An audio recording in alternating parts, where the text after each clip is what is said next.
वृषभ राशि। वृषभ राशि वाले जातकों के ऊपर शनि का नक्षत्र परिवर्तन क्या असर डालेगा? ये वृषभ राशि चंद्र राशि के अनुसार बता रही हूं मैं। जिन लोगों की भी चंद्र राशि वृषभ राशि है वो लोग ये देख सकते हैं।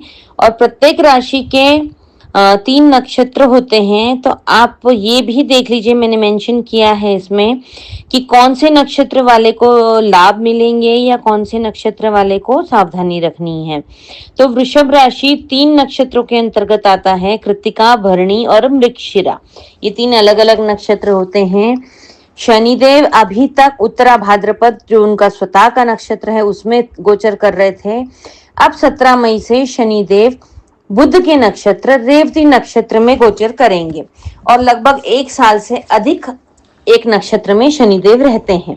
तो 17 मई से लेकर 17 मई 2026 को शनिदेव का रेवती नक्षत्र में गोचर होगा, जो कि 3 जून 2027 तक शनिदेव वहीं पर विद्यमान रहेंगे। बीच में 9 अक्टूबर से 8 फरवरी के 4 महीने का टाइम शनिदेव वक्री होकर पुनः अपने ही स्वतः के नक्षत्र उत्तरा भाद्रपद नक्षत्र में पहुंचेंगे। तो इस तरीके से शनिदेव का आपको समझ में आ गया होगा कि कौन से उनके नक्षत्र है, वो किस नक्षत्र में प्रवेश कर रहे हैं और आपके 3 नक्षत्र में से किस नक्षत्र में आपका जन्म हुआ है। ये अगर आप आपकी कुंडली खोल के देखेंगे आपको पता चल जाएगा। और अगर आप अपनी मम्मी से पूछेंगे या किसी भी व्यक्ति से, एस्ट्रोलॉजर से, जानकार से पूछेंगे तो वो आपको बता पाएंगे कि आपका कौन से नक्षत्र में जन्म हुआ है। फिलहाल वृषभ राशि वाले जातकों के लिए शनि का नक्षत्र परिवर्तन मैं बता रही हूं, उसको आप समझ लीजिए। शनि आपके एकादश भाव यानी कि कुंडली का 11वां हाउस, 11th हाउस में, जिसको इच्छा पूर्ति का भाव बोला जाता है, लाभ का भाव बोला जाता है, तो ये एक बहुत अच्छा प्लेसमेंट होता है, यहाँ पर विद्यमान है। यहाँ पर शनिदेव कंफर्टेबल भी रहते हैं। कुंडली के 12 भावों में कौन सा ग्रह कहाँ कंफर्टेबल होगा ये देखकर ही बताना पड़ेगा, लेकिन शनिदेव एकादश भाव में खुद को कंफर्टेबल फील करते हैं। वहां बैठकर वो आपकी इच्छा पूर्ति के कारण बनते हैं, यानी कि आपकी जो भी इच्छाएं हैं उन सबको शनिदेव पूर्ण करने का काम करेंगे। तो इस अवधि में मैं आपसे कहूंगी अच्छी अच्छी बातों को मैनिफेस्ट करें। 11वें भाव में जब भी राहु बैठे, शनि बैठे, आप जो चाहोगे वो हो जाएगा। इसलिए अच्छी बातें चाहो, खुद का उज्जवल भविष्य चाहो, किसी की बुराई मत चाहो, जो चाहोगे वो मिलेगा। इसलिए जो है आपको 11th भाव में जो शनिदेव बैठे बहुत अच्छा है। और उसके ऊपर गुरु की 9वीं दृष्टि भी पड़ेगी 1 जून से। 1 जून को देवगुरु बृहस्पति कर्क राशि में, जो कि उनकी खुद की स्वतः की उच्च की राशि है, उसमें प्रवेश करेंगे और वो आपकी कुंडली से 3रे भाव में बनता है। तो आपको वो जब 9वीं दृष्टि पड़ेगी आपके एकादश भाव पे, तो सोने पे सुहागा हो जाएगा। आपके लिए ये बहुत ही गोल्डन टाइम रहेगा, इसका भरपूर लाभ उठाएं। तो शनि की वैसे 3 दृष्टियां होती है, 3री दृष्टि, 7वीं दृष्टि और 10वीं दृष्टि।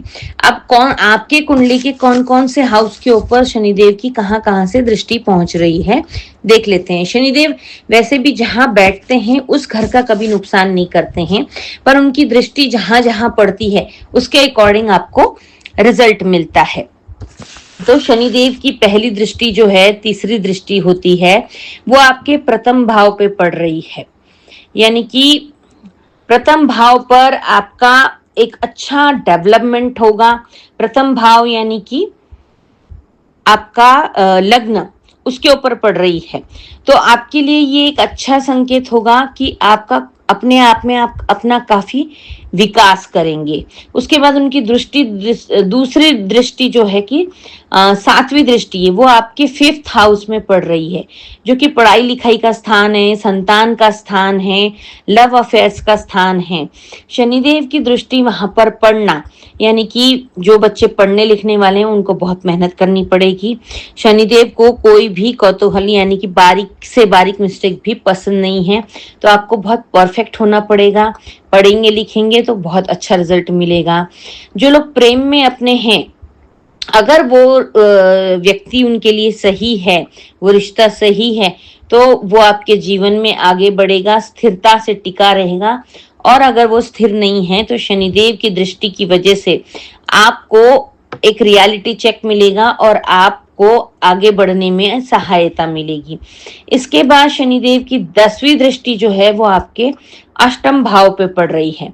अष्टम भाव होता है ससुराल का, आपकी पैतृक संपत्ति का, गूढ़ ज्ञान का, एस्ट्रोलॉजी का, रिसर्च एंड डेवलपमेंट का, इन सब चीजों का अष्टम भाव होता है। यहाँ पर दृष्टि पड़ने से भी आपको हो सकता है आपकी पैतृक संपत्ति से, एंसेस्टर से कोई प्रॉपर्टी का लाभ मिल सकता है, यानी कि भूमि भवन का सुख आ सकता है। ससुराल से कोई प्रॉफिट भी मिल सकता है और ससुराल के साथ कोई तनातनी भी हो सकती है। तो आपको अपनी वाणी पर कंट्रोल करना है, विशेष ध्यान रखना है। अगर आप धार्मिक हो जाएंगे एस्ट्रोलॉजी की तरफ या न्यूमरोलॉजी या रेकी हीलिंग जो भी है, स्पिरिचुअलिटी, आप गुड़ ज्ञान लेने लगेंगे तो शनिदेव आपका काफी सपोर्ट करेंगे। किसी चीज का आप रिसर्च करेंगे उसमें भी आपको सक्सेस मिलेगी। तो ये 3 दृष्टियां हैं जिनके ऊपर शनिदेव की जैसे जैसे पड़ेगी आपको उस तरीके से लाभ मिलेंगे। अब देख लेते हैं कि कृत्तिका नक्षत्र वालों के लिए क्या लाभ मिलेंगे। कृत्तिका नक्षत्र रेवती नक्षत्र से विशेष नहीं बनती है। हर नक्षत्र के अपने अपने फ्रेंड और एनिमी होते हैं, तो कृत्तिका नक्षत्र और रेवती नक्षत्र के बीच ज्यादा नहीं बनती है। इसको बद नक्षत्र कहा जाता है एस्ट्रोलॉजिकल लैंग्वेज में। आपको इसके लिए पुखन देवता, पुखन स्वामी जो हैं वो रेवती नक्षत्र के देवता हैं। प्रत्येक नक्षत्र के अपने लॉर्ड होते हैं, तो रेवती नक्षत्र के लॉर्ड जो हैं वो पुखन स्वामी हैं। आपको पुखन स्वामी की 3 माला रोज करनी है 17 मई से 3 जून 2027 तक। तो आपका जो निगेटिव इफेक्ट मिलने वाला है वो पूरी तरीके से समाप्त हो जाएगा। इसके अलावा शनि न्याय के देवता हैं, कर्म के देवता हैं।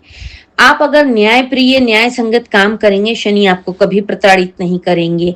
आप मजदूरों का, गरीबों का हक ना मारें, बड़े बुजुर्गों की सेवा करें, माता पिता की सेवा करें, अपने नियमित तरीके से काम करें, शॉर्टकट ना अपनाएं, शनिदेव आपको हमेशा बेनिफिट पहुंचाएंगे। इसके बाद आता है भरणी नक्षत्र। भरणी नक्षत्र जो है वो रेवती नक्षत्र से उसकी मित्रता है, तो इसकी मित्रता की वजह से आपको काफी अच्छे शुभ परिणाम मिलेंगे। उसके और शुभ परिणाम पाने के लिए आपको जामुन के पेड़ की पूजा करनी चाहिए। और लास्ट जो नक्षत्र है मृगशिरा नक्षत्र, मृगशिरा नक्षत्र और रेवती नक्षत्र के बीच भी आपस में विशेष नहीं बनती है। जैसे कृत्तिका नक्षत्र के साथ ज्यादा नहीं बनती, वैसे मृगशिरा के साथ भी ज्यादा नहीं बनती है। मृगशिरा नक्षत्र के लिए रेवती नक्षत्र रोग ऋण और शत्रु का काम करता है। तो यहाँ पर भी आपको पुखन देवता की माला का जाप करना है। ओम पुखने नमः का एक माला का जाप अगर 17 मई से 2026 से 3 जून 2027 तक आप करते रहेंगे तो शनिदेव के मिलने वाले दुष्परिणामों से आप पूर्ण तरह मुक्त हो जाएंगे। शनिदेव का आशीर्वाद पाने के लिए ईमानदारी से काम करें, किसी का हक ना मारे, गरीबों मजदूरों के साथ अच्छा व्यवहार करें, मीठी वाणी बोलें, अपने काम को पूरी तरीके से ईमानदारी से निभाते रहेंगे। शनिदेव का पूरा आशीर्वाद आपको मिलता रहेगा। माता पिता बुजुर्गों की सेवा करें। यही वृषभ राशि के लिए जानकारी है। इन सब चीजों को अगर आप अपनाते हैं और इसके अकॉर्डिंग चलते हैं तो आपको ज्यादा नुकसान नहीं होगा। मेरे चैनल को अगर अभी तक आपने सब्सक्राइब नहीं किया तो प्लीज सब्सक्राइब कर लीजिए। लाइक शेयर कमेंट करते रहिए।